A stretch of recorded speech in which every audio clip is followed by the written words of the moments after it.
Thank you. All right. Thank you.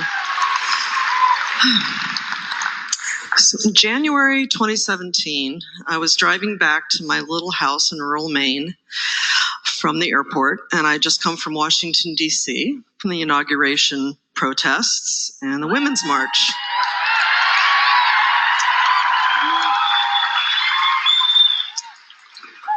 And my daughter gave me a call, and that was always exciting. And she said, "Hey, Mom, I want to run something by you. I'm thinking of auditioning for a job as a stripper. A friend of mine does it, and she makes $1,000 a night, sometimes more." I literally had just been marching in the streets of Washington, D.C. with hundreds of thousands of feminists. Her timing was impeccable. All the blood drained from my head.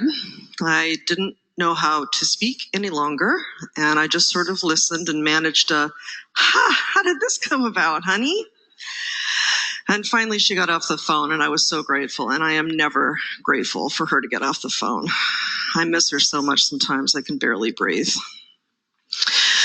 So the next day, allowing for the time difference, I called her as soon as I could, and she told me that she got the job.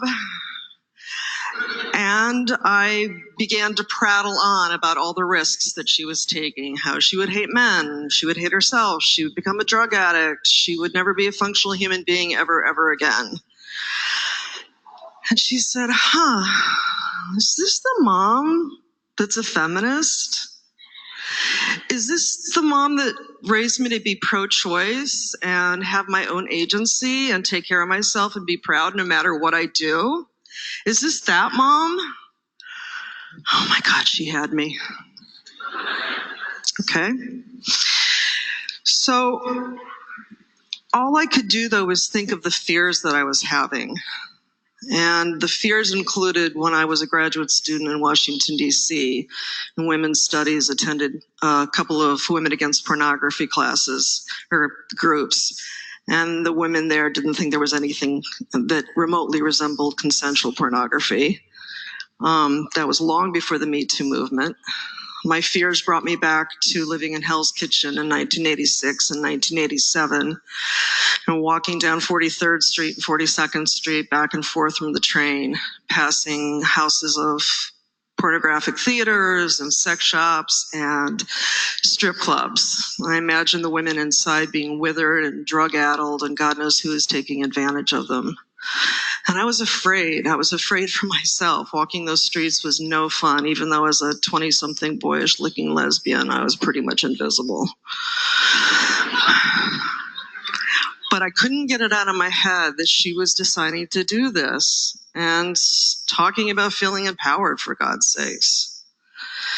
So I called the two most reliably supportive friends that I had and talked to them about it, and they were open and asking really loving questions, and they got me ready to talk to my husband, her stepdad. So after Jeopardy, I let him know what his stepdaughter was going to be doing for a living. And she'd taken 3 months off at this point in time, so she always knew how to save money. So it was not unusual for her to have periods of time where she didn't have to work. So after his initial shock and dismay, we resolved to be in there together and to just try and be present for her and to sort of ride some of those fears ourselves. So what I decided to do at that point was what I always do when I'm confused and scared: research. As a clinical social worker, I went online and started looking for stripping within a feminist construct papers.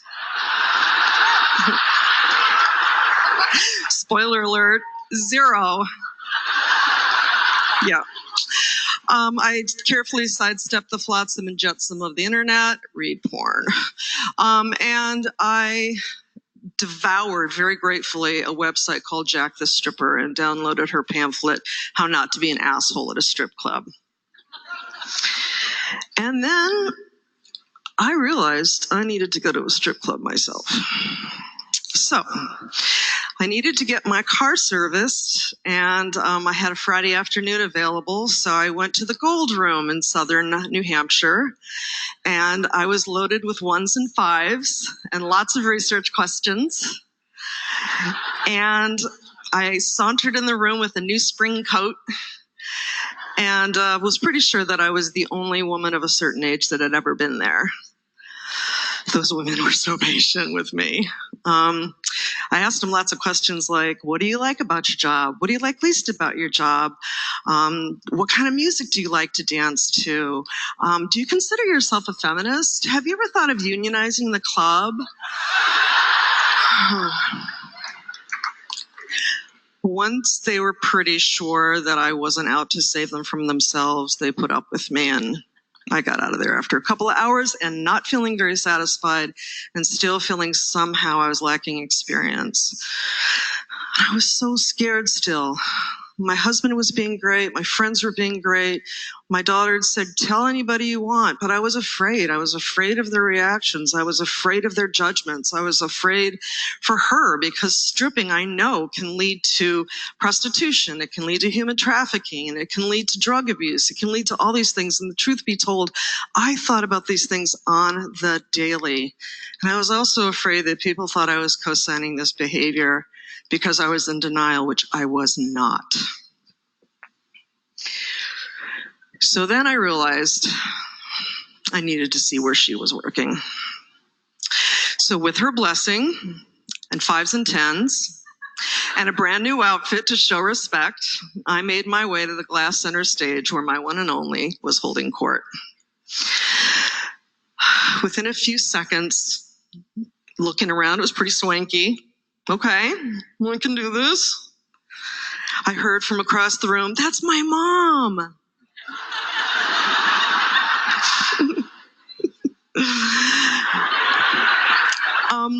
So the next thing I knew, like 2 or 3 topless, mostly topless 20-somethings are running toward me with their arms wide open.